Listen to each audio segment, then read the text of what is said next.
समय समय पर देश में इस प्रकार की घटनाएं होती हैं कि जो हमें अंदर तक झकझोर देती है। उसके बाद में हम सड़क पर उतर आते हैं, आंदोलन करते हैं और हम ये सोचते हैं कि इसको इंसाफ हम दिला के ही दम लेंगे। मगर हम ये भूल जाते हैं कि जो इंसाफ करने वाले लोग हैं, जो लॉ एनफोर्समेंट एजेंसीज हैं, उनकी एग्जिस्टेंस के लिए हमने भारी भरकम टैक्स की अदायगी की है। उसके बाद में हम ये भी भूल जाते हैं कि पिछली बार जब हम सड़क पर उतरे थे उस समय भी चुनाव का माहौल था और इस बार जब हम सड़क पर उतरे हैं तो वही चुनाव वाला माहौल है। और इन दो माहौल के बीच के अंदर इतनी सारी घटनाएं हो गई हैं जिनके ऊपर किसी ने ध्यान ही नहीं दिया। और जिस घटना के लिए आप बाहर निकले हुए हैं उससे भी ज्यादा दयनीय हालत लोगों की हुई है। तो क्या ये सारी की सारी बातें केवल और केवल पॉलिटिशियंस ही सामने लेके आते हैं या फिर पुलिस का इसके अंदर कोई भी दखलंदाजी नहीं होती? तो आपको यह मालूम हो या नहीं हो, 1857 के अंदर एक क्रांति हुई थी और उस क्रांति के बाद के अंदर बहुत सारे ब्रिटिशर्स को मारा गया था।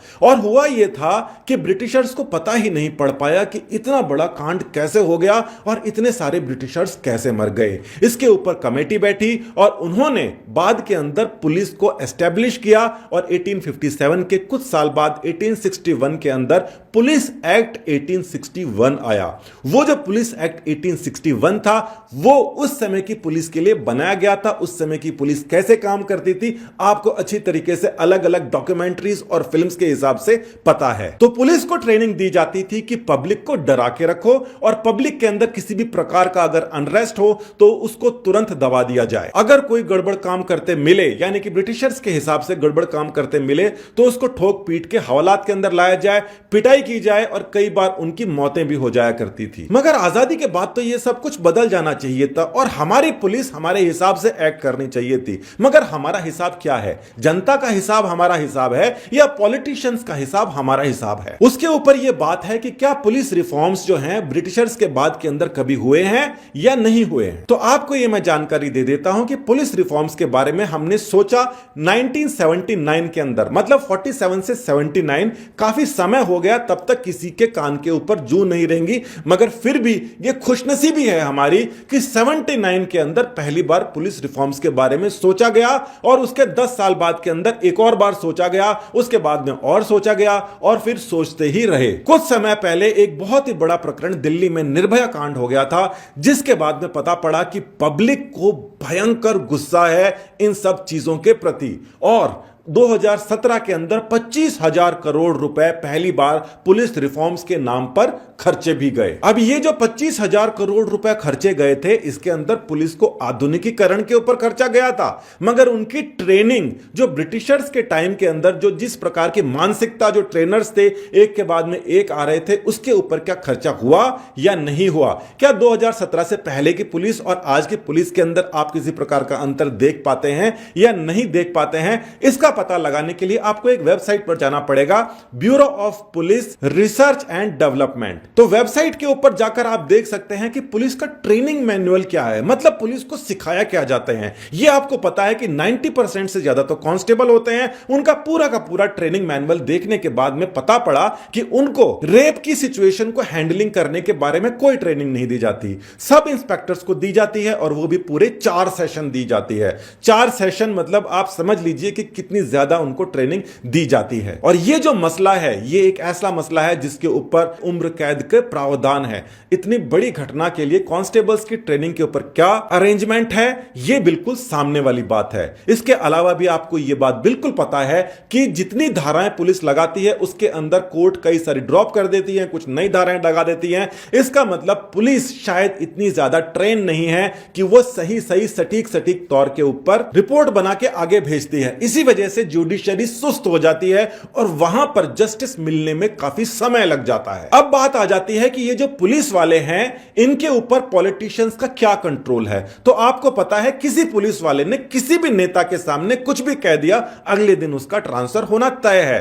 थोड़ी सी कोई बात होती है, 4 लोग नेतागिरी के अंदर सामने आते हैं, पुलिस वाले को लाइन हाजिर कर दिया जाता है। लाइन हाजिर का मतलब यह होता है कि पुलिस तो उतनी है, थोड़े समय बाद में उसको दूसरे ड्यूटी के ऊपर कहीं और लगा दिया जाएगा और जब वो दूसरी ड्यूटी के ऊपर जाएगा तो वही पुलिस एक्ट 1861 से जो चलती आ रही मानसिकता है और उसके बाद के अंदर जो आधुनिकीकरण के ऊपर 2017 के अंदर पहली बार जो खर्चा हुआ है उसके साथ में वो न्याय करेगा। और उसी पुलिस वाले के लिए आप ये कहते हैं, आवाज उठाते हैं कि सभी के सभी आरोपियों को ऑन द स्पॉट गोली मार दी जाए, एनकाउंटर कर दिया जाए, गाड़ी पलट दी जाए, जो मन में आए वो वही आदमी करे जिसको ये ट्रेनिंग मिली हुई है। तो वो जो पुलिस वाला है उसके खिलाफ अगर आपको कोई एक्शन करना हो तो फिलहाल हमारे देश के अंदर इस प्रकार की कोई सिस्टम नहीं है कि अलग से, जिस प्रकार से डेवलप्ड कंट्रीज के अंदर अगर पुलिस की अगर कोई शिकायत करनी है तो आप दूसरी जगह जाकर आपकी पूरी प्राइवेसी रखी जाती है, उसके लिए शिकायत करें। इस प्रकार का फिलहाल कोई प्रावधान नहीं है। मगर आप ये सोचोगे कि इस प्रकार का प्रावधान करेंगे तो हर कोई हर पुलिस वाले की शिकायत लगाता रहेगा, तो भाई दूसरे देशों के अंदर क्या पुलिस रहती नहीं है? वहां के लोग क्या हमसे अलग हैं? या फिर यह हो सकता है कि जो पॉलिटिशियंस हैं वो पुलिस के ऊपर से कंट्रोल छोड़ना ही नहीं चाहते, जो पॉलिटिशियन के साथ में रहेगा उसके ऊपर कोई एक्शन तो होना ही नहीं है। अब कुछ घटनाओं के ऊपर नजर डाल लेते हैं। एक हैदराबाद के अंदर घटना होती है जहां पर पुलिस कुछ आरोपियों को गोली मार देती है। वो आरोपी थे, दोषी तो उसको कोर्ट बनाएगा, मगर आरोपियों को गोली मार देती है और आप और हम मिलकर उनके ऊपर फूलों की बरसात करते हैं। वो पुलिस बहुत अच्छा फील करती है और उसको करना भी चाहिए क्योंकि उसने जज वाला काम जो किया है। फिर उसके बाद के अंदर मध्य प्रदेश के अंदर एक घटना होती है जहां पर जितने भी गुंडे मवाली थे उनको पुलिस ने पूरी जनता के सामने घसीट घसीट के मारा और सबने कहा कि यह होती है पुलिस की दबंगई, यह होता है पुलिस का खौफ, और यह खौफ जो है यह ही हमारे लिए एक मीठा जहर है। अब यहां पर एक हाइपोथेटिकल सिचुएशन हम बना लेते हैं कि 5 पुलिस वाले मिलकर किसी के एनकाउंटर करने के पैसे ले लेते हैं। हालांकि इस प्रकार के कुछ स्टिंग्स हुए हैं, फिर भी मैं इसको हाइपोथेटिकल कह रहा हूं। क्या पुलिस वाले जब 5 या 10 या 15 या पूरी की पूरी टीम मिलकर कोई भी काम कर रही है और उसके अंदर किसी को यह लगता है कि यह काम शायद ठीक नहीं है, क्या उसके लिए मना कर सकता है? पुलिस को ऑर्डर लेने पड़ते हैं ऊपर से और उनको यह सिखाया जाता है। 1861 एक्ट के अंदर लिखा गया है कि जो भी सुपीरियर्स हैं उनकी हर एक बात आपको माननी है। अंतरात्मा की बात वहां पर सुनना मानना बिल्कुल वर्जित था 1861 से आज तक। और फिर अगर कोई छोटा मोटा कांस्टेबल या कोई एसआई या फिर कोई इंस्पेक्टर अगर ऐसा कुछ कर भी ले तो क्या वो पुलिस डिपार्टमेंट के अंदर रह पाएगा? इन सब बातों से हमें क्या शिक्षा लेनी चाहिए, क्या निष्कर्ष निकालना चाहिए? जो भी हम डिस्कशन करते हैं वो हमारे प्रीवियस एक्सपीरियंसेस के ऊपर बेस्ड होता है। हम ये चाहते हैं कि कहीं पर भी बात आ जाए इस पार्टी को या उस पार्टी को दोष मंड दिया जाए, इस सिस्टम के ऊपर या उस सिस्टम के ऊपर दोष मंड दिया जाए, लड़कों के ऊपर या लड़कियों के ऊपर दोष मंड दिया जाए या फिर किसी जाति के ऊपर और किसी धर्म के ऊपर इसका दोष मंड दिया जाए।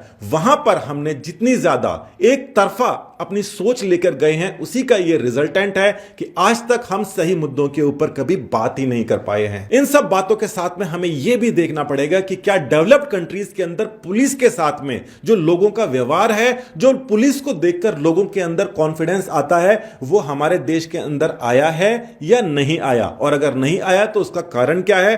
पुलिस कितना इंडिपेंडेंटली काम कर सकती है और जो पुलिस उगाही करती है ऊपर तक जाता है वो सिस्टम कितनी जल्दी हम ठीक कर पाएंगे, उसके ऊपर पूरा का पूरा सिस्टम पूरा के पूरे देश का भविष्य तय करता है। नहीं तो चलिए बाहर निकलते हैं, काम धंधा छोड़ते हैं, आंदोलन करते हैं, चुनाव के ऊपर जाकर हमारा सारा मामला खत्म हो जाएगा। अच्छा पुलिस वाला अच्छा काम करने की कोशिश करता है, 4-5 बार ट्रांसफर के धक्के खाने के बाद में भी क्या उसके अंदर यह गुंजाइश रह जाती है कि वो सिस्टम को, अपने बड़े अधिकारियों को, उनकी मनमर्जी को किसी भी प्रकार से मना कर पाए? अपराधी रिकॉर्ड वाला कोई पुलिस में नहीं आ सकता मगर पॉलिटिक्स के अंदर आ सकता है, और वो पुलिस वाला उस पॉलिटिक्स वाले से कब आजाद होगा, पुलिस के अंदर कब रिफॉर्म्स होंगे, वो रिफॉर्म्स जो 1857 की क्रांति को दबाने के लिए 1861 के अंदर जो चीज लिखी गई थी, उन चीजों को, उस रवैये को आखिर कब बदला जाएगा और हम इंडिपेंडेंट इंडिया के हिसाब से इंडिपेंडेंट पुलिस अपनी खुद की बना पाएंगे जिसके ऊपर हमें गर्व हो सके। यह देश आपका है, हमारा है, हमारे बाप का है, इसको हम ऐसे बिगड़ने नहीं देंगे। जो चीज है उसके ऊपर ध्यान हम दिला के रहेंगे। धन्यवाद। जय हिंद।